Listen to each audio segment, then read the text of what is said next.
Bonjour à tout le monde, bienvenue à la chaîne Youssef Limemi dans le cadre de la formation BAEL.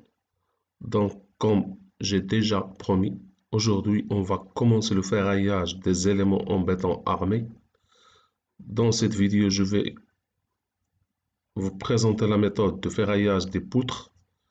Dans des autres vidéos, on va voir la méthode de ferraillage des poteaux et des semelles continues et semelles isolées. Mais avant de commencer, on va parler un petit peu, donc on est obligé de parler un petit peu des matériaux qui composent le béton armé, à savoir le béton et l'acier, mais du point de vue BAE. Ça veut dire on va connaître les matériaux, mais c'est pas de point de vue matériaux de construction. C'est comme on est de point de vue BAEL. Qu'est-ce qu'on a besoin de connaître sur les matériaux pour lancer les calculs de BAEL? Donc, premièrement, je commence par l'acier.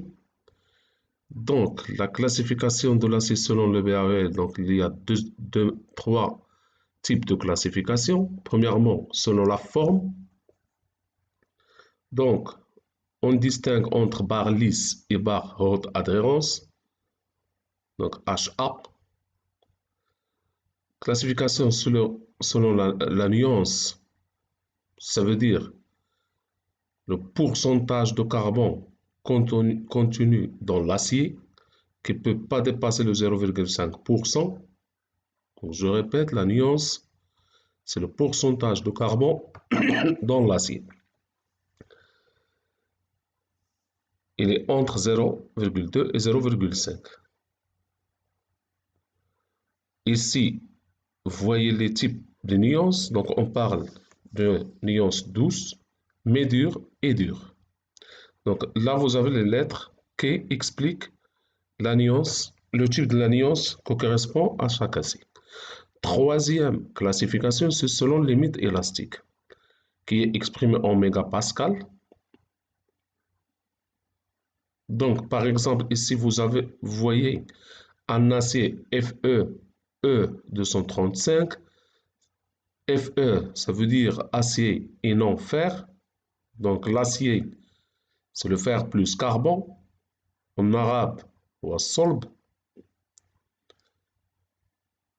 Et limite élastique, normalement, dans les calculs, la notation, c'est Fe.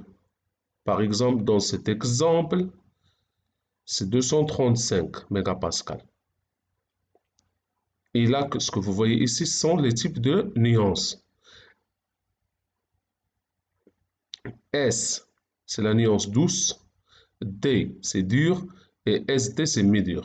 Donc, ça dépend du type de la nuance qu'on souhaite utiliser. Selon les limites élastiques, l'utilisation, par exemple, dans le cas des rôles lisses, on utilise un acier avec une limite élastique de valeur 215 mégapascales ou 235 mégapascales. Pour les barres de haute adhérence, on utilise limite élastique 400, 500, 400 mégapascales et 500 mégapascales. Les traits soudés formés par assemblage des barres des fils lisses ou de haute adhérence. Donc il y a trois, donc les rangs lisses, les barres haute adhérence et les traits soudés qu'on utilise dans les, les dalles. Bon, les diamètres commerciaux qui existent normalement, c'est le 6, 8, bon le 5 ici, ça fait longtemps, donc maintenant on peut demander donc, les diamètres commerciaux qui existent dans le marché, c'est le 6, le 8, le 10, le 12, le 14, 16, 20, 25, 32, 40. S'il vous plaît, on donne ça parce que on doit proposer un dimensionnement qui correspond à ces diamètres commerciaux. Je ne peux pas proposer dans un projet un diamètre 13 ou 15. Je dois respecter ce que je peux trouver dans le marché. C'est quoi la limite élastique? Donc, comme vous voyez, il y a des caractéristiques mécaniques importantes à savoir sur les aciers. Et parmi ces caractéristiques mécaniques, on distingue le limite élastique. C'est quoi le limite élastique? Je vais l'expliquer rapidement ici. Donc ici, ce que vous voyez en bleu, la ligne, c'est une barre. Ça, c'est plus ou moins le schéma de l'essai à traction de l'acier. Et si vous avez une barre, on applique une force de traction, on a une charge de traction à la barre.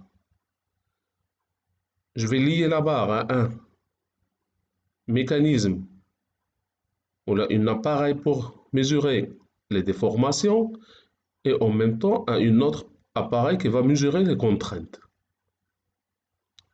Comme vous voyez ici dans le tableau, au départ, j'utilise une charge Q1. En général, c'est 0. Je commence par 0 ici. Le normal, je dois trouver ici 0 et 0. Si j'utilise ici Q1 égale à 0, je dois trouver 0, 0 dans les deux appareils. Si j'augmente la charge, normalement, les valeurs des contraintes et la déformation vont augmenter. Si j'augmente autrefois, et si je dois mettre Q13, Q3, pardon, c'est une erreur. Donc ça c'est Q3, Q4, Q5, Q6, Q7. Donc si je augmente la charge, la contrainte augmente, je tiens sigma 3 et y3. Et la déformation augmente. J'augmente autrefois la charge et je vois que la contrainte a augmenté. Maintenant, c'est la valeur de sigma 3 et y3. Qu'est-ce qui se passe? À un moment donné, j'augmente la charge et je vois que la valeur de contrainte ici n'augmente pas. Elle reste bloquée. Donc, elle n'augmente pas. Mais la déformation augmente. Q5, j'augmente la charge autrefois et je trouve que la valeur de la contrainte reste la même. Ce que je mets en rouge. Alors, cette valeur, sigma 4, c'est pour moi, dans l'essai, c'est la valeur de limite élastique. Donc, ici, je trace ce qu'on appelle le diagramme de formation contrainte de l'acier. Si vous voyez, chaque fois que j'augmente la contrainte, la déformation augmente. Une fois j'arrive à une valeur, c'est FE sur ES. Donc là, c'est le point A. Donc la valeur de contrainte reste constante jusqu'à une valeur de 10%. Et voilà, si vous voyez, je continue à augmenter la déformation, mais la contrainte entre A et B reste constante. Donc là où je trouve une valeur constante de contrainte, c'est limite élastique. Donc ça veut dire quoi? Entre O et A, on appelle ça ces zones élastiques. Et entre A et B, c'est la zone plastique. C'est cette zone qui va nous aviser que la structure veut passer à la rupture. Et la rupture se forme quand la déformation elle est égale à 10%. Plus ou moins, ça c'est ce qu'on appelle le diagramme de formation contrainte. Réel, qui vient de l'expérience. Mais, au niveau du calcul, j'utilise un diagramme de formation contrainte, ce qu'on appelle déformation de contrainte de calcul. Quelle est la relation entre les deux? Bon, si vous voyez ici la ligne discontinue, c'est ce qu'on appelle la déformation, c'est le diagramme déformation contrainte réelle. Le diagramme déformation contrainte de calcul, Au lieu de travailler avec une limite élastique égale à FE, on travaille avec une limite élastique qui est égale FE sur sigma S. Ça veut dire, au niveau de calcul, ici vous voyez la contrainte de calcul, c'est FSU égale à FE sur sigma S. Ça veut dire quoi? Dans les calculs, si l'acier résiste une valeur, par exemple 500 mégapascal, pardon, si l'acier résiste réellement une valeur de 500 mégapascal, dans les calculs, je vais considérer qu'elle résiste une valeur plus petite. Comment j'obtiens cette valeur? Je vais diviser FE par un coefficient de sécurité, gamma S. Donc, par exemple, c'est 500, c'est la FE égale à 500. Donc, la contrainte de calcul, la limite élastique de calcul, c'est 500 sur gamma S. Quelle est la valeur de gamma S? Bon, ici, vous avez les valeurs proposées par le BAL.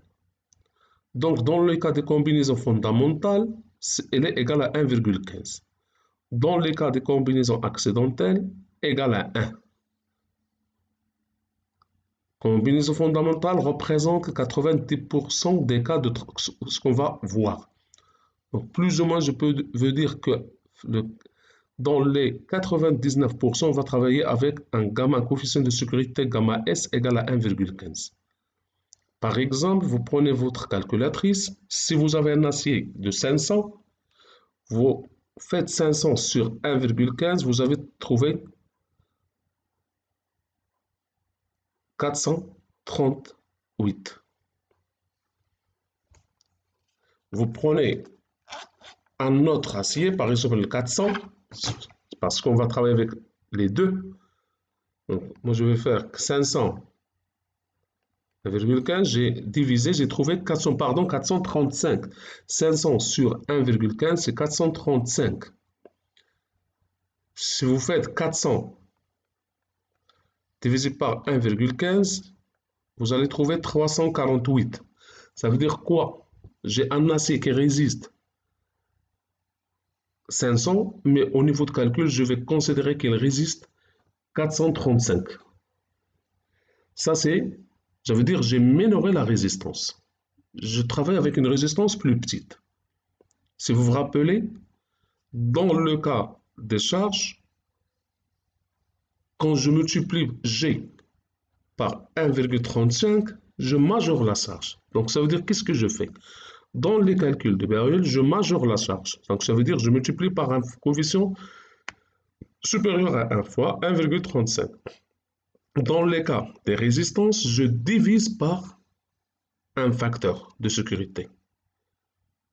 Par exemple, ici c'est 1,15. Donc ça veut dire je majore les charges et je minore je majore les charges et je minore les résistances. Et de cette manière, j'obtiens une frange de sécurité plus grande. Donc c'est ça. Donc je répète, dans les calculs de BREL, on majore les charges et on minore les résistances. Si la charge égale 3, je considère 4. Si la résistance est 500, je considère 435, une valeur mineure. Donc c'est ça ce que je fais. Même cas pour le béton. Le béton, là, j'ai besoin d'un diagramme des formations contraintes, c'est ce que vous voyez ici.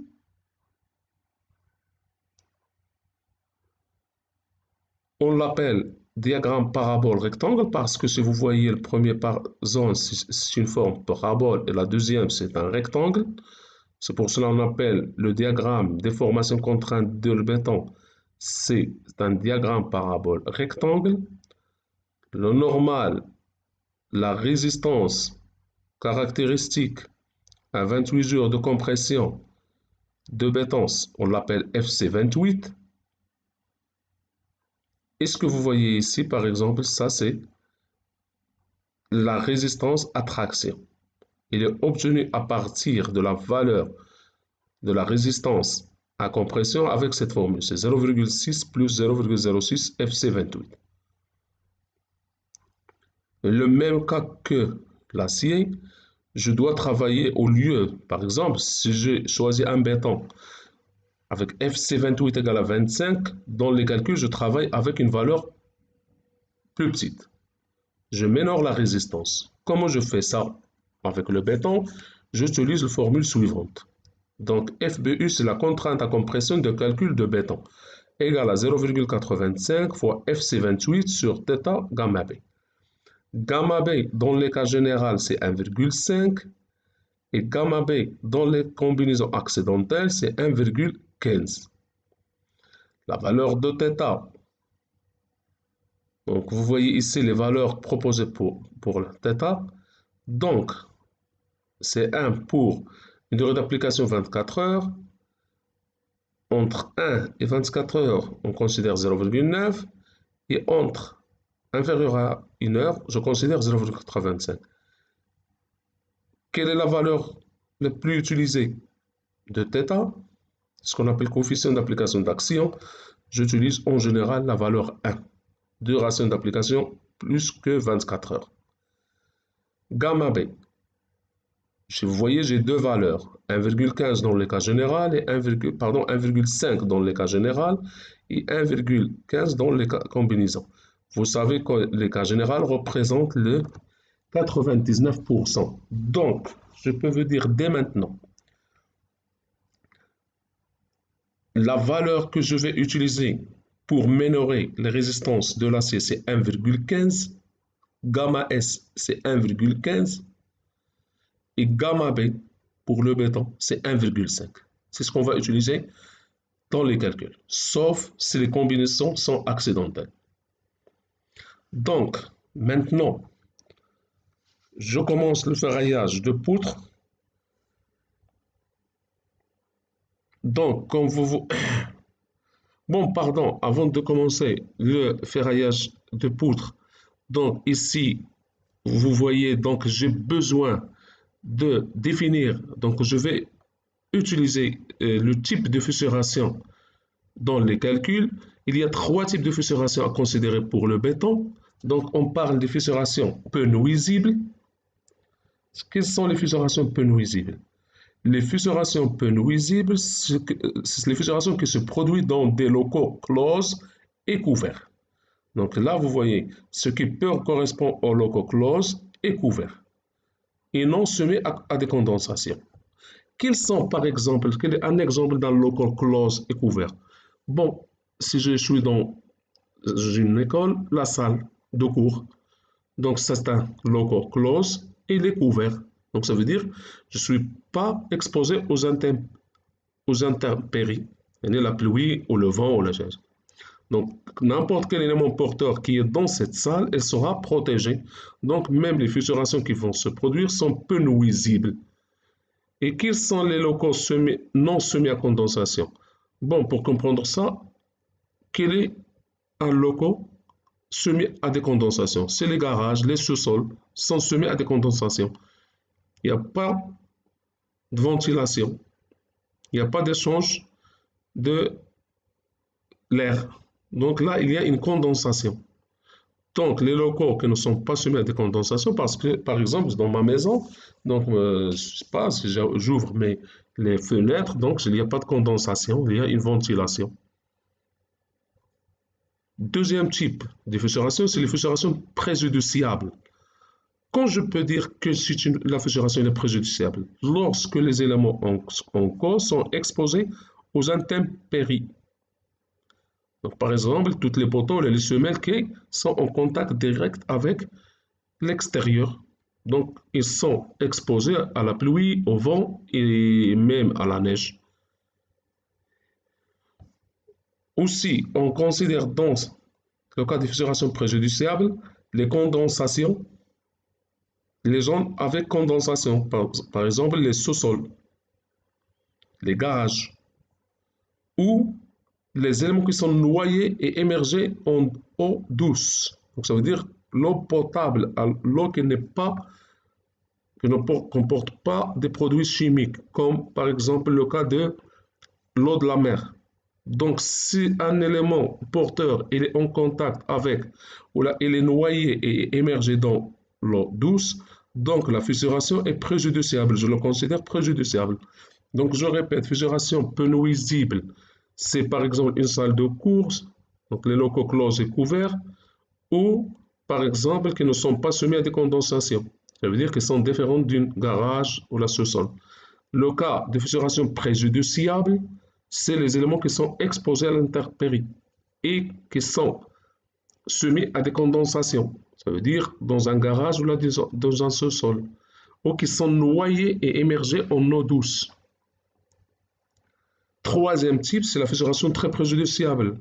Là, c'est les éléments en cause sont exposés à un milieu agressif, par exemple l'eau de la mer. Un élément qui est en contact avec l'eau de la mer, il souffre une fissuration préjudiciable. Là, je considère la fissuration chez ces produits, c'est une fissuration très préjudiciable. Donc, plus ou moins, il y a trois types. On parle de fissuration peu nuisible, fissuration préjudiciable et fissuration très préjudiciable. Au niveau de calcul, ça sert à quoi? On a besoin de calculer ce qu'on appelle la contrainte limite de traction des aciers. Et là, vous avez un tableau qui vous propose le BAEL pour calculer la contrainte de traction en fonction du type de fissuration. Si la fissuration est peu nuisible, donc la contrainte limite de traction, c'est FE. Donc sigma ST inférieur à FE. C'est la fissuration préjudiciable, donc sigma ST, c'est l'inf de 2 sur 3 FE et 110 racine de gamma FT28. Donc FTG, on va travailler parce que G c'est jour. Et nous, on va travailler avec G égale à 28.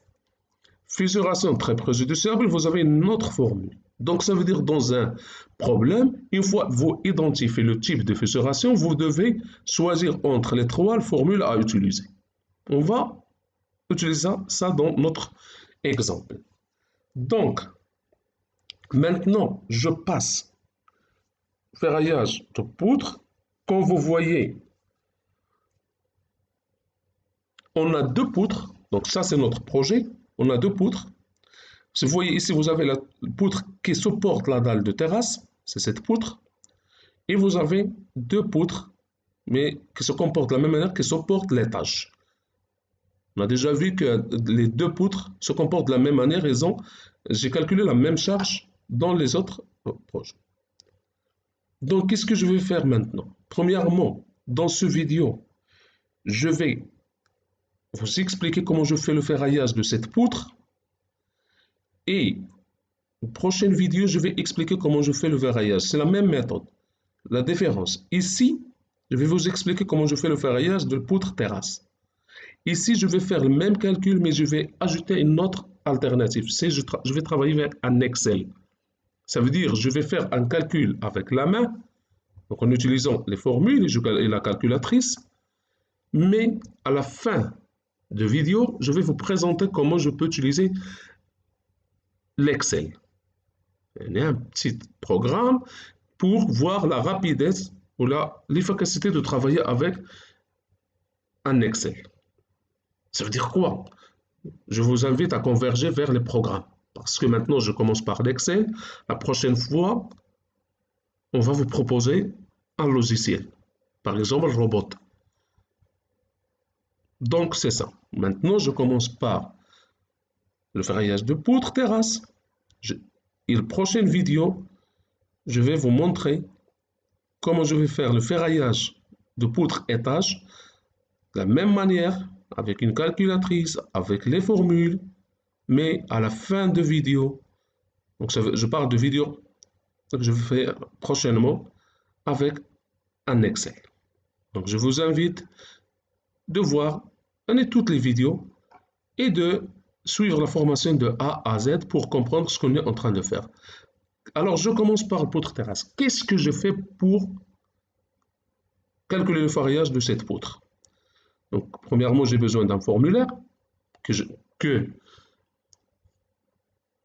il est proposé par le BAEL et on va voir que On a besoin de calculer une armature longitudinale dans l'état limite ultime, une armature longitudinale dans l'état limite service et une armature minime. Donc ça veut dire pour calculer l'armature longitudinale, je dois faire 3 calculs. Et entre les 3, je vais choisir la maxime. Donc je répète, je calcule l'armature longitudinale en état limite ultime, je calcule l'armature longitudinale en état limite service et je calcule une armature minimale. Et entre les 3, je vais choisir l'armature qui va représenter l'armature longitudinale. Quelle est cette valeur? C'est la valeur maximum. Une fois je détermine l'armature longitudinale, je commence à calculer l'armature transversale. Ici, donc je commence par l'armature longitudinale est à limite ultime. Vous voyez, ça ce sont les armatures longitudinales et ça ce sont les armatures, pardon, ça c'est ce qu'on appelle les armatures transversales. Je commence maintenant par l'armature longitudinale. Comme vous voyez, quand j'applique une force, si le moment il est positif, la partie supérieure elle est comprimée et la partie inférieure elle est tendue. Donc s'il vous plaît, maintenant je commence le calcul de l'armature longitudinale à l'état limite ultime. Comment je fais ces calculs? Premièrement, j'ai besoin des données. Avant de commencer les calculs, je dois préparer les données.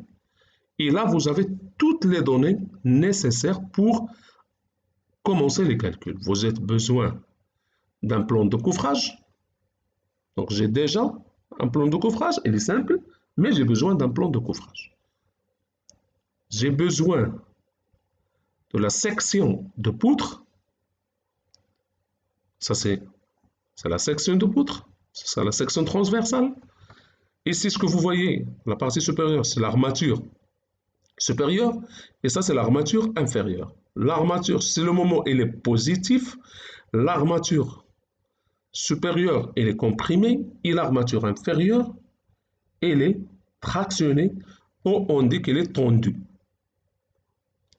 Donc, quelles sont les données que je dois avoir avant de commencer les calculs? S'il vous plaît, c'est très important. Vous ne pouvez pas aborder le calcul sans avoir toutes les données préparées. Moi, j'ai besoin de la base. Cette base, c'est pour moi, par exemple, xi, c'est 0,30 mètres. H, c'est la hauteur de poutre, c'est 0,60. D', c'est cette distance entre la partie supérieure et l'armature supérieure.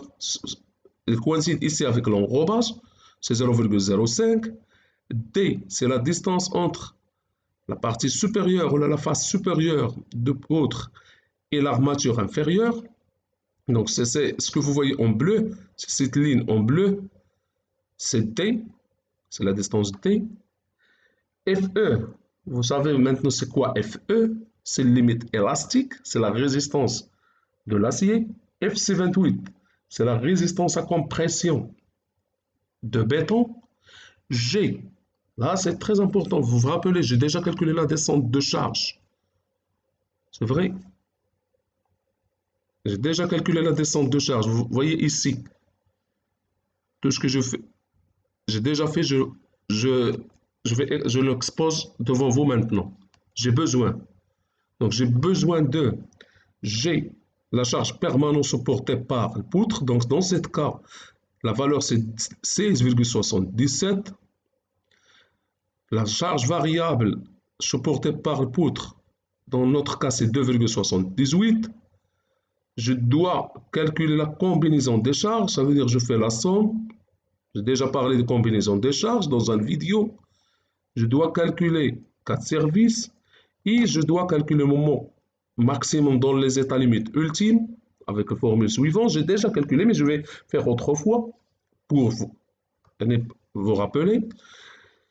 Le moment service, ça veut dire le moment maximum supporté par la charge dans les états limites de service. Le tranchant maximum dans les états limites ultimes et je dois calculer, s'il vous plaît, la résistance, parce que ça, c'est la résistance à compression réelle. Maintenant, je calcule la résistance à compression de calcul que je vais utiliser dans le calcul. Je dois calculer la résistance à traction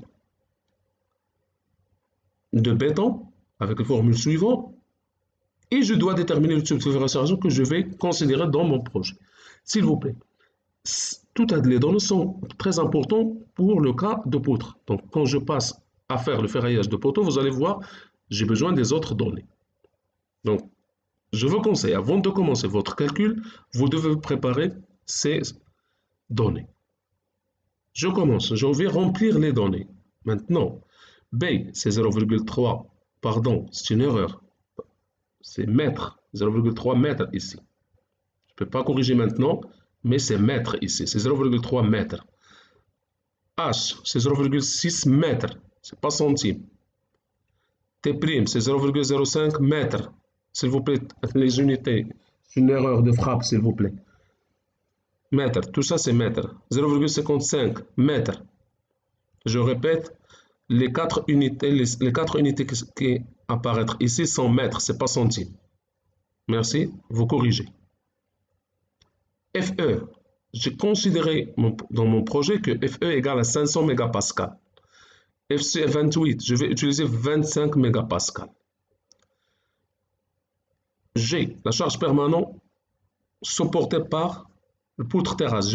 Vous le voyez ici, c'est 16,77 kN par mètre, entre faute, pardon. Q, c'est 2,78 kN par mètre, c'est pas mètre carré, mètre. Je calcule la combinaison des charges. S'il vous plaît, je répète. Ici, c'est pas centime, c'est mètre. Ici, c'est kilonewton par mètre. S'il vous plaît, la charge supportée par une dalle, vous voyez ici, c'est correct, c'est en kilonewton par mètre. Kilonewton par mètre carré, c'est pour les cas des dalles. Ça, c'est kilonewton par mètre. Ça, c'est kilonewton par mètre. Ici, c'est correct. Je calcule 4 services, je fais la somme, c'est G plus Q. Donc, ça veut dire c'est 16,77 plus 2,78. Je calcule MU. Ici, il y a une chose très importante. J'applique la formule et je trouve 74 mètres kilonewton. C'est très important de faire le changement vers méganewton. On va expliquer pourquoi. C'est 0, comment je passe de kilonewton à méganewton, je multiplie par 10 à la puissance moins 3. Donc c'est 0,074. Après, je vais expliquer pourquoi je fais le changement. M service, même cas. Je trouve 54 mètres kilonewton. Je fais le changement vers le méganewton, c'est 0,054 mètres méganewton. Je calcule la valeur de tranchant. Je trouve donc, 63 kilonewton. Je vais changer vers le méganewton, c'est 0,063. Si vous voyez, j'ai changé toutes les valeurs vers le méganewton. Je calcule FBU. Normalement, pourquoi j'ai mis pas θ ici, c'est parce que θ, je considère égal à 1. Donc, c'est 0,85 fois 25 sur 1,5 gamma B. Si vous vous rappelez, on a parlé de gamma B. C'est le coefficient de sécurité de béton. Et je trouve que FBU, c'est la résistance à compression de calcul. Dans notre cas, c'est 14,17. Je calcule ici la résistance à traction à 28 jours. Donc, j'applique la formule, c'est 0,6 plus 0,06 fois 25. Et je trouve 2,1. Et je dois considérer une fissuration. Donc, le type de fissuration, moi, je fais considérer que le projet que je suis en train de travailler, donc, il est dans un environnement préjudiciable. Donc, la fissuration, type de fissuration, c'est préjudiciable. Donc, avec ça, j'ai toutes les données que je vais utiliser dans les calculs. Donc, s'il vous plaît, je vais arrêter 30-40 secondes pour que vous pouvez scanner l'écran. Parce que toutes les données que vous voyez ici, je vais l'utiliser dans les calculs. Je ne peux pas retourner chaque fois pour vous montrer la valeur. Donc, si vous voyez, toutes les données que vous voyez ici sont tellement importantes pour aborder les calculs. Si vous avez des données qui manquent, Vous ne pouvez pas lancer les calculs. Donc, s'il vous plaît, je ne vais pas retourner chaque fois vers cette diapositive pour prendre les valeurs. Donc, les valeurs sont ici. S'il vous plaît, vous pouvez l'écrire. Sinon, vous pouvez scanner l'écran pour pouvoir suivre avec moi le cours.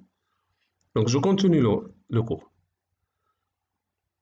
Maintenant, comment je calcule l'armature longitudinale sur l'état limite ultime? Donc, bon, je peux vous dire que le BAOL propose des formules. Moi, je ne vais pas expliquer comment j'obtiens les formules. Je ne vais pas démontrer les formules. Je vais vous montrer comment j'applique les formules. Parce que démontrer les formules, c'est un autre cours. Et un cours, on peut dire que la difficulté, elle est un peu plus haute. Donc c'est pas facile d'expliquer maintenant les formules. Moi, je vais vous expliquer l'application des formules, pas plus. Donc, je commence. Pour calculer l'armature longitudinale à l'état limite ultime, je dois commencer par le calcul de ce qu'on appelle le moment réduit. Et si vous voyez, la formule de moment réduit, c'est MUBT au carré FBU. Ce qu'on appelle le moment réduit théorique. À part ça, je dois calculer ce qu'on appelle le moment réduit ultime. Le moment réduit ultime, la valeur elle est constante, c'est 0,186. Je répète, je peux expliquer ça. Je peux démontrer comment j'obtiens ces valeurs. Mais ce n'est pas le moment. Moi, on va apprendre à appliquer les formules. Je continue. Donc, troisièmement, je dois déterminer la valeur de ce qu'on appelle le moment réduit limite. On a deux cas. On doit choisir entre les deux cas. Si FE égale à 500, la valeur de μL c'est 0,372. Si FE égale à 400, je prends la valeur 0,392. Une fois je fais les calculs, je compare les trois valeurs. Si je trouve que le moment réduit il est inférieur à 0,86, je dis que je suis dans la zone 1. Si je trouve le moment réduit entre μu et μl, entre les deux valeurs, je dis que je suis dans la zone 2. Donc, si je trouve que le moment réduit il est supérieur à μl, je dis que je suis dans la zone 3. Et pour chaque zone, le BAEN nous propose des formules pour calculer le ferraillage. Calculer le ferraillage longitudinal à l'état limite ultime. J'explique d'une autre manière. Là, je vous propose un axe. Ici, vous avez les valeurs. Ça, c'est le moment limite ultime. Et ça, c'est le moment... Pardon, ça, c'est le moment réduit ultime. Et ça, c'est le moment réduit limite. Si vous trouvez le moment réduit, par exemple, ici, inférieur à 0,186, un exemple, si vous trouvez 0,1, donc vous êtes dans la zone 1. Donc vous trouvez 0,1, vous êtes ici. Donc c'est la zone 1. Si vous trouvez par exemple 0,2, donc 0,2, il est entre 0,186 et μn. Donc on dit qu'on est dans la zone 2. Si je trouve par exemple 0,4, vous voyez, c'est supérieur à μn, donc c'est la zone 3. Et ça dépend de la zone, je vais suivre des formules ou des autres. J'applique ça sur mon projet, je vais l'appliquer. Je calcule le moment réduit de mon projet. Donc je travaille, je suis en train de faire le farillage de poutres en terrasse. J'ai déjà calculé MU, je sais que MU c'est 0,074. S'il vous plaît, diapositive des données, la diapositive vert. Donc j'ai 0,074, B c'est 0,3, D c'est 0,55 au carré, et FBU j'ai déjà calculé, c'est 14,17. Je prends la calculatrice, je répète, moi je fais les calculs maintenant avec la calculatrice, avec un papier. Je trouve que mu égale à 0,058. Maintenant je dois déterminer la zone. Avant de déterminer, donc mu C'est une valeur constante, c'est 0,186. Et mu L. Quelle est la valeur que je vais prendre mu L? Moi, j'ai déjà mentionné dans les données que FE égale à 500. Donc, notre mu L, c'est 0,372. C'est vrai? Donc, vous voyez ici, FE, c'est 500. Ça veut dire que je prends mu L égale, parce que je dois faire le choix entre les deux. C'est 0,372. Ça veut dire, je suis dans ce cas-là. Donc, si vous voyez, 0,058 se trouve ici, dans la zone 1. Donc, je suis dans la zone 1. Donc, je répète, si vous voyez la valeur que je trouve mu, le moment réduit égale à 0,058, elle est là. Sinon, donc, j'utilise. Donc, elle est inférieure à 0,186, c'est la zone 1. Donc, c'est bon. Donc, maintenant, je vais vers les formules proposées par le BAL. Le BAL vous propose trois zones. Donc, dans la zone 1 et la zone 2, donc vous avez les formules suivantes. Sont les mêmes pour la zone 1 et la zone 2. Donc, j'utilise les formules suivantes pour arriver à calculer la quantité totale d'armature. Si je trouve dans un autre exercice la zone 3, j'utilise les formules suivantes. Ça veut dire, je vais taper ça et je travaille avec ça. Comme j'ai déjà expliqué, il y a deux types d'armature. Il y a une armature comprimée et armature tendue. Et si vous voyez ici, j'écris zone 1 et zone 2, armature tendue. Et ici, j'écris que zone 3, c'est armature tendue et comprimée. Ça veut dire quoi? Ça veut dire que si je trouve que les calculs sont dans la zone 1 et la zone 2, je dis que la poutre que je suis en train de calculer, il n'a pas besoin d'armature comprimée. Il est capable de supporter la charge seulement en utilisant l'armature tendue. Donc, je dois seulement calculer l'armature tendue. C'est l'inférieur. S'il vous plaît, inférieur parce que le moment positif. Si le moment il est négatif, l'armature tendue se trouve dans la partie supérieure. C'est le contraire.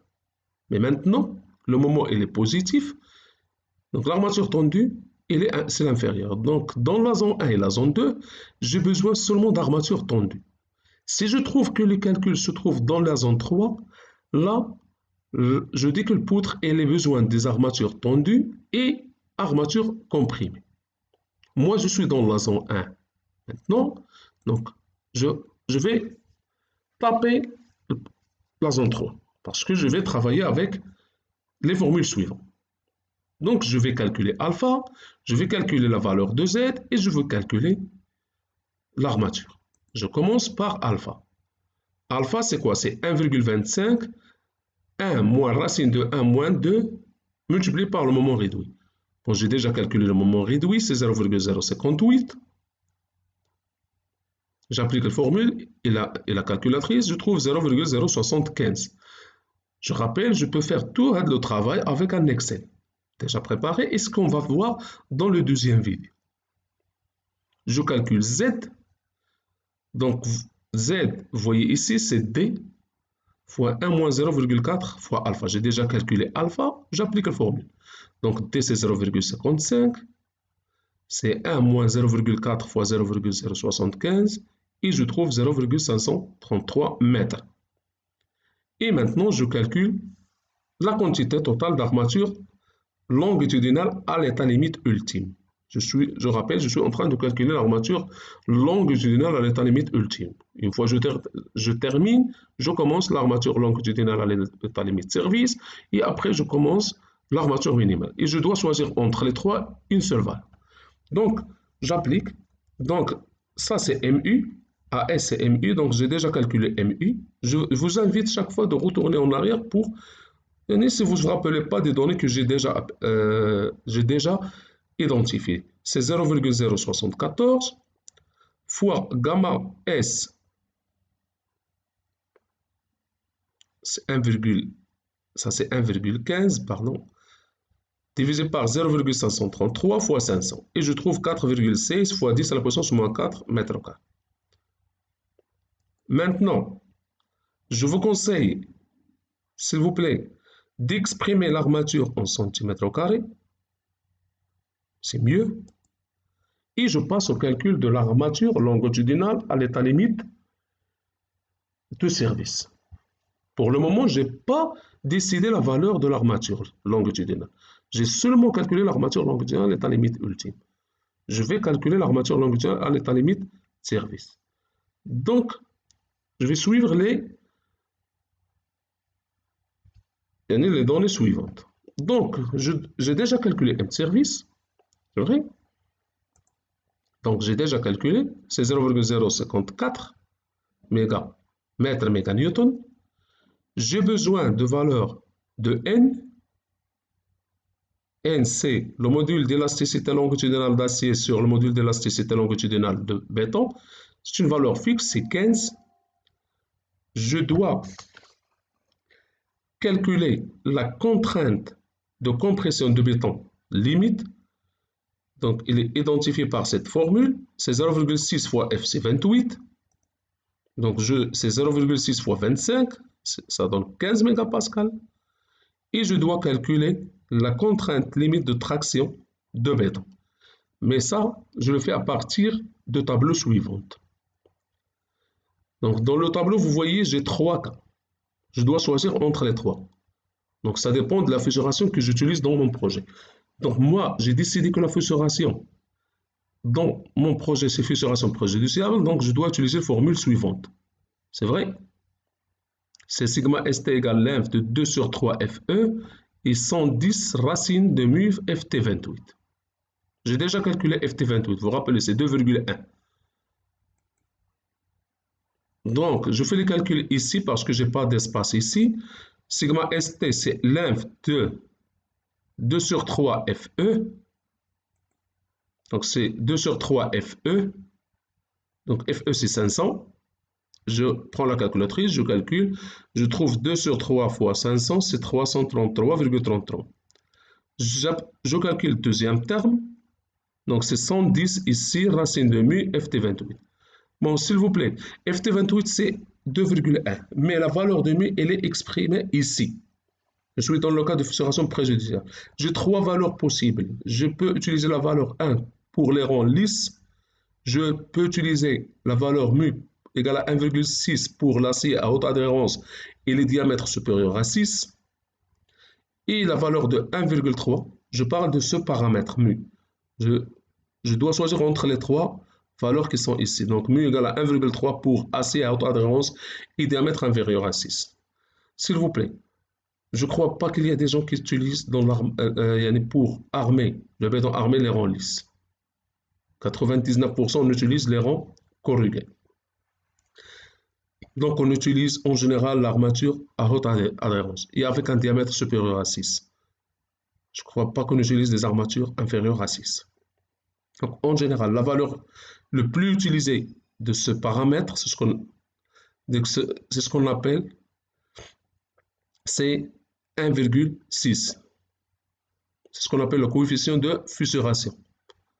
Donc, la valeur le plus qu'on va utiliser beaucoup, c'est 1,6. Donc, je mets ici 1,6. Donc, je calcule avec la calculatrice 110 racine de 1,6 fois 2,1, je trouve 201.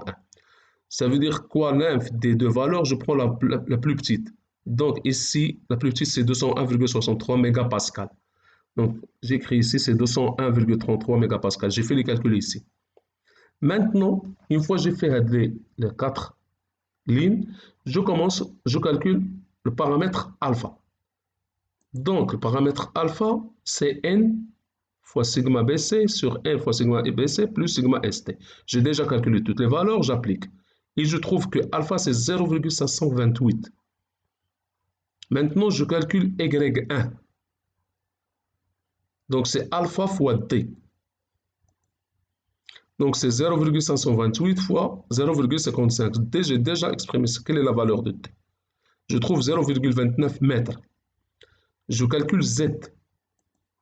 C'est 0,55 fois 1 moins 0,528 sur 3. Et je trouve 0,453. Maintenant, je calcule ce qu'on appelle le moment résistant de béton. C'est quoi le moment résistant de béton? C'est le moment ultime que peut équilibrer la section sans lui joindre des armatures comprimées. Donc ça veut dire, c'est grâce à ce moment, on peut éviter l'utilisation des armatures comprimées dans l'état limite de service. Je calcule parce que j'ai déjà toutes les valeurs. B, c'est 0,3. Y1, j'ai calculé ici, c'est 0,29. Sigma BC, j'ai calculé c'est 15 mégapascales. Et Z, c'est 0,453. J'applique la formule. Donc, tout ça, ce sont des applications numériques. Je trouve 0,296 mètres méganewtons. Vous vous rappelez, je suis en train de calculer autrefois l'armature longitudinale est à limite de service. Donc, comme le cas de l'armature longitudinale est à limite ultime, j'ai des zones. Ici, j'ai deux cas. Si M service, si je trouve que M service inférieur à M résistant de béton, je dis que je suis dans le cas 1. Si je trouve que M service supérieur à M résistant de béton, je dis que je suis dans le cas 2. Donc, je répète, moi, j'ai trouvé M service 0,054 et j'ai trouvé M résistant de béton 0,292. Donc, ça se voit clairement que M service il est inférieur à M résistant de béton. Ça veut dire que je suis dans le cas 1. Si je trouve dans le cas 2, donc je procède, ou là j'ai des autres formules. Donc, comme le cas de l'état limite ultime, j'ai des zones, zone 1, zone 2, zone 3, j'ai des formules. Maintenant, dans le cas 1, j'ai des formules, et dans le cas 2, j'ai des formules. Ici, vous avez les formules à utiliser dans chaque cas. Si je trouve que je suis dans le cas 1, j'utilise, c'est plus facile si vous voyez directement, c'est une seule formule. Et non, et ici, vous avez un peu compliqué parce que ici, on a besoin de deux armatures, la comprimée et la tractionnée. Ici, j'ai besoin seulement de l'armature tractionnée. Donc, vous avez compris, j'ai trouvé que M service inférieur à M résistant de béton. Donc, je suis dans le cas 1, je vais taper là. Donc, j'utilise les formules suivantes. Je calcule A de service. Donc, j'applique la formule, c'est 0,054 divisé par Z que j'ai déjà calculé et fois sigma ST. C'est la résistance à traction de béton. Et je trouve que A de service égale à 5,92 fois 10 à la puissance moins 4 mètres carrés. Je le mets en centimètres comme j'ai déjà conseillé. Donc maintenant, j'ai deux valeurs. J'ai l'armature longitudinale à l'état limite ultime et j'ai l'armature longitudinale à l'état limite service. J'ai besoin de calculer, troisièmement, l'armature longitudinale minime. Donc ça veut dire quoi? Le VAEL nous oblige de respecter une valeur minimum d'armature. Si je trouve une valeur plus petite que cette valeur, je ne peux pas je dois respecter la valeur minimum. Ça veut dire quoi? C'est la valeur minime, l'armature longitudinale minimum, c'est 4, et je trouve l'armature longitudinale état limite ultime, c'est 3, je prends le 4. Parce que je ne peux pas mettre moins que 4. C'est la valeur minimum que je peux mettre comme acier. Si je trouve même 0, si je trouve l'armature longitudinale égale à 0 et l'armature minimale égale à 4, je prends le 4. Donc c'est la valeur minime. Donc je calcule, c'est très facile. Normalement, c'est ce qu'on appelle la condition de non-fragilité. Donc, la formule, elle est claire. Donc, je calcule. C'est 0,23, B, c'est 0,3, D, c'est 0,55, FT28, j'ai déjà calculé, c'est 2,1, et FE, c'est 500. Et je trouve une valeur 1,59 cm². Ça veut dire que je ne peux pas mettre une armature plus petite que ça. C'est la plus petite que je peux mettre. Maintenant, je vais calculer l'armature longitudinale. J'ai les trois valeurs. J'ai déjà calculé l'armature longitudinale état limite ultime. J'ai déjà calculé l'armature longitudinale état limite service. Et j'ai déjà calculé l'armature minime. Je calcule. Je prends le maximum entre les trois. Bon, l'armature longitudinale limite ultime, vous pouvez retourner un peu en arrière. J'ai trouvé 4,16 cm². L'armature longitudinale état limite service, j'ai trouvé 5,92 et l'armature minimum, c'est 1,59. Je prends le maximum des trois. Quelle est la valeur maximum? C'est 5, c'est clair, c'est 5,92 cm². Donc ça, c'est l'armature longitudinale. Alors, qu'est-ce que je dois faire? Je dois mettre ça ou la transformer ça à un nombre des barres avec le tableau suivant. Je ne vais pas mettre 5,82, je mets des barres. Comment je fais ça? Donc, on va vous expliquer comment vous utilisez le tableau suivant. Donc, ici, vous voyez, ce sont les diamètres, et ça, c'est le nombre des barres. Par exemple, si vous avez deux barres, donc je suis ici, vous avez deux barres de diamètre 10, donc la surface totale des deux barres, c'est 1,57 cm². Par exemple, vous avez 6 barres de diamètre 20, donc ici. Donc vous faites une ligne verticale ici et une ligne horizontale jusqu'à 20. Vous avez trouvé que 6 barres de diamètre 20, c'est 18,85. J'applique sur mon projet. Moi, je dois choisir une répartition en barres. Par exemple, j'ai choisi la répartition suivante. J'ai 5 de diamètre 10, donc je viens ici, je vais faire une ligne verticale, donc 5 diamètre 10, c'est 3, si vous faites comme ça, c'est 3,93. Donc j'ai mis 3,93. Et j'ajoute 2 barres de 12. Donc 2 barres de 12. Donc 2 barres, diamètre 12, c'est 2,26. Vous voyez, c'est 2,26. C'est le point d'interaction entre les deux lignes, verticale et horizontale. C'est 2,26. Qu'est-ce que je trouve? 3,93 plus 2,26. Je fais la somme avec la calculatrice. Je trouve 6,19 cm². Très bien. Je propose une autre composition, une autre alternative. Vous voyez maintenant, je vous propose, au lieu de mettre de l'armature, je mets 3 barres de 10 plus 3 barres de 12. Donc je viens ici, 3 barres de 10, c'est 2,36, je mets la valeur ici, plus 3 barres de 12, donc 3 barres de 12. Donc c'est 3,39. Je fais la somme, je trouve 5,75. Je crois que vous avez compris, mais je vais mettre une autre alternative, troisième. Donc, 4. Donc là, je vous propose 4 diamètres de 10 plus 4 diamètres de 12. Donc je viens de faire le tableau, je trace une ligne verticale et une ligne horizontale. Parce que ici j'ai 4, une ligne verticale et diamètre 10, celui-ci. Donc c'est 3,14. 4 barres de diamètre 10, c'est 3,14. Plus 4 barres, il y a 4 barres de diamètre 12. Donc 4 barres de diamètre 12, c'est 4,52. Donc je crois avec les 3 exemples, c'est facile de comprendre comment j'utilise le tableau. Maintenant, je vais vers le choix. Par exemple, je commence par la première alternative. J'ai trouvé la somme, c'est 6,19. Il doit être supérieur à 5,92. Donc pour moi, la première alternative, elle est acceptable. C'est vrai? J'accepte la première solution. Je vais vers la deuxième. Si vous voyez la deuxième, j'ai trouvé 5,75. Il est inférieur à 4. Je peux pas.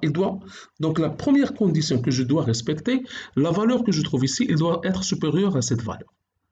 Donc 6,19 supérieur à 5,82, je l'accepte. La deuxième, je ne peux pas l'accepter parce qu'il est inférieur à 5,92. La troisième, j'ai trouvé 7,66. Je peux l'accepter parce que la condition, il doit être plus grande que 5,92. Mais il est un peu exagéré. Je perds de l'argent. C'est vrai ou non? Donc, la deuxième, je ne l'accepte pas. J'explique pourquoi. Parce qu'il est inférieur à 5,92. Et la troisième, je ne vais pas l'accepter, tout simplement parce qu'il est un peu exagéré, je perds de l'argent. Donc moi, je dois faire un équilibre entre résistance et argent. Donc je vais accepter le 6,19 cm². Très bien. Donc ça, c'est la solution adoptée. Je vais adopter 5 diamètre 10 plus 2 diamètre 12. Très bien. Ici, je dois définir ce qu'on appelle le diamètre longitudinal minime. Pour moi, ici, c'est le 10. Ça, c'est l'armature longitudinale maintenant. Donc, le diamètre longitudinal minime, c'est 10. Et le diamètre longitudinal maxime, c'est 12. C'est la valeur 12. C'est fait il min et fait il max. j'aurai besoin de ça pour faire les calculs de l'armature transversale, les cadres. Donc c'est bon. Donc je répète, la solution, l'armature que je vais utiliser pour le ferraillage de poutre terrasse, c'est 5 barres de diamètre 10 plus 2 barres de diamètre 12. Et l'armature longitudinale minimum, c'est 10. Donc je prends la valeur la plus petite et ici, c'est la valeur la plus grande.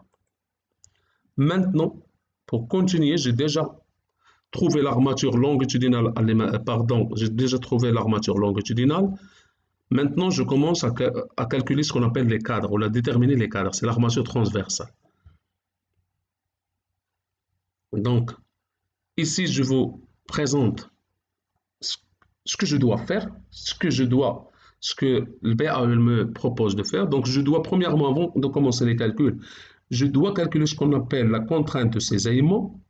La contrainte de cisaillement, c'est TU égale à VU sur BD. Je dois faire premièrement ce calcul. VU, c'est quoi? C'est TU, c'est le tranchant maximum. Dans le BAE, parfois on l'appelle TU, mais en général on l'appelle VU. On a déjà calculé là. C'est la même valeur que T de U, c'est le tranchant à l'état limite ultime. Une fois que je calcule ce qu'on appelle la contrainte de cisaillement, je dois calculer ce qu'on appelle la contrainte de cisaillement maximum, la plus grande que je pas. Et ça veut dire si je calcule une contrainte de cisaillement et je trouve que sa valeur est plus grande que cette valeur, je dois redimensionner la structure. Donc je répète, ici je calcule la contrainte de cisaillement et ici je vais calculer la contrainte de cisaillement maximum, la limite que je ne peux pas dépasser. Et qu'est-ce que je dois faire? À la fin, je dois comparer ce que j'ai calculé avec le maximum. Si je trouve qu'il est plus petit, je peux procéder au ferraillage, sinon je dois redimensionner. Bon, pour calculer la contrainte de cisaillement théorique, j'utilise cette formule. Et pour calculer la contrainte maximum, j'utilise la formule suivante. Ici, si vous voyez, j'ai en rouge deux alternatives. Soit, pour calculer Tmax, soit les armatures sont droites, donc ça veut dire alpha égale à pi demi, ou soit les armatures sont inclinées, ça veut dire alpha égale à pi sur 4. Donc, ici, vous avez des formules, donc le PAE nous propose des formules, et ici, il propose des autres formules. Donc, ça veut dire quoi? Donc, premièrement, ça veut dire quoi une armature droite? Donc, si vous voyez ici, j'ai des armatures longitudinales et des cadres. Si vous voyez, les cadres et l'armature longitudinale sont perpendiculaires. Et ici, si vous voyez, sont inclinés. Donc, la photo que vous voyez ici, c'est ce qu'on appelle alpha égale à pi demi, sont donc armatures droites, et ici sont les armatures inclinées. Je peux vous dire, ben, à 99%, on travaille avec cette position. C'est sûr, je crois que les gens qui travaillent dans le chantier savent bien que rarement qu'on voit des armatures inclinées. C'est pour cela, moi, je travaille souvent avec ça. Donc, ça veut dire qu'on va travailler avec l'armature droite. J'oublie ça. Donc, ici, donc moi, je vais choisir armature droite, alpha égale à pi demi, parce que je vais mettre les cadres d'une manière perpendiculaire. Mais ici, si vous voyez, vous avez deux formules. Vous devez faire le choix entre les deux. Donc, la première formule, vous l'utilisez dans le cas de fissuration peu nuisible, et la deuxième formule, c'est pour les cas de fissuration préjudiciable. Donc, moi, je me rappelle que j'ai exprimé que la fissuration que je considère dans le projet, c'est la fissuration préjudiciable. Donc, je vais utiliser la deuxième. Donc, s'il vous plaît, je commence. Donc, je vais appliquer sur le projet. Donc, premièrement, je calcule TU. C'est VU sur BT. Donc, je le calcule. Donc, TU, je retourne les données. J'ai déjà trouvé 0,063. S'il vous plaît, je vous répète, pour savoir d'où vient 0,063, seulement vous devez reculer un peu la vidéo pour voir les données, pas plus. B, c'est 0,3 et D, c'est 0,55. J'ai trouvé 0,382.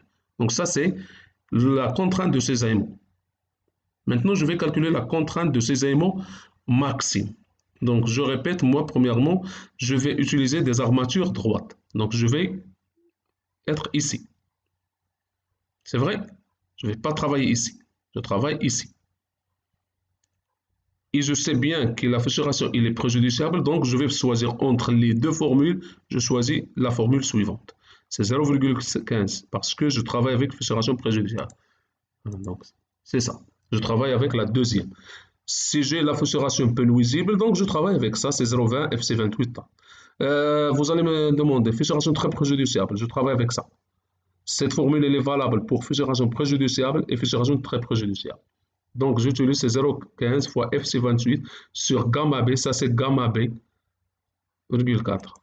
J'applique, c'est 0,15 fois 25 sur 1,5. Donc je dois choisir entre donner la valeur minime de ces deux valeurs. Je calcule les deux, je prends la plus petite. J'ai trouvé le premier terme c'est 2,5 et le deuxième c'est 4. Donc le minimum c'est 2,5 mégapascal. C'est ça. Ça c'est la valeur maximum de la tangente. Je dois comparer avec la valeur que j'ai déjà calculée. Ici j'ai trouvé 0,382, ici j'ai trouvé 2,5. Donc sûrement, vous voyez TU c'est inférieur à Tmax. Parfois on écrit ça en la notation c'est T bar. Moi j'écris Tmax parce que je n'ai pas pu utiliser la barre dans mon logiciel. C'est bon? T égale à T max. J'ai déjà, bon, ça c'est la section transversale. J'ai déjà calculé fait L min et fait L max. Donc si je trouve que TI égale T max, je peux calculer l'armature transversale. Ça veut dire que je peux calculer le diamètre. Donc je calcule le diamètre avec cette formule, parce que j'ai déjà la formule. Donc, quelle est la valeur de diamètre transversal? C'est le minimum de H sur 35 fait L min P sur 10. Donc je calcule les trois valeurs, je prends la plus petite, parce que ici c'est la min. Donc H, bon j'ai H c'est 0,6 et j'ai mis ici 600. Pourquoi? Bon, je transforme vers le millimètre. Je fais la transformation en millimètre. Donc c'est 600 sur 35. Fait min, j'ai déjà calculé, c'est 10. Et B, c'est 300, parce que B, c'est 0,3. Mètre, si vous transformez en millimètre, vous trouvez 300 sur 10. Et si vous faites les calculs, vous allez trouver la valeur minime, c'est 10 mm. Ici, qu'est-ce qu'on a trouvé? Que le diamètre transversal doit être inférieur à 10 mm. C'est ça ce que l'on a trouvé. Donc ça veut dire que je peux prendre la valeur.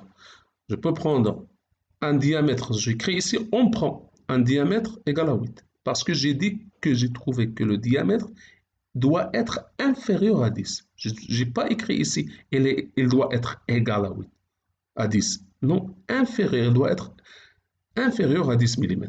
Donc je peux prendre la valeur 6, je peux prendre un diamètre égal à 6, je peux prendre le diamètre égal à 8, je peux prendre 10.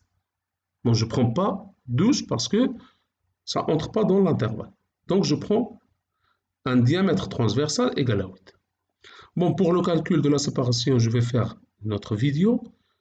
Parce que, donc, merci. La prochaine vidéo, Inch'Allah, on va voir le même travail. On va faire appliquer le même concept pour le poutre étage. Mais je vais ajouter un truc. Je vais utiliser un Excel dans le deuxième vidéo. Donc, le deuxième vidéo, ce sera tellement intéressant. Donc, je vous invite de le voir.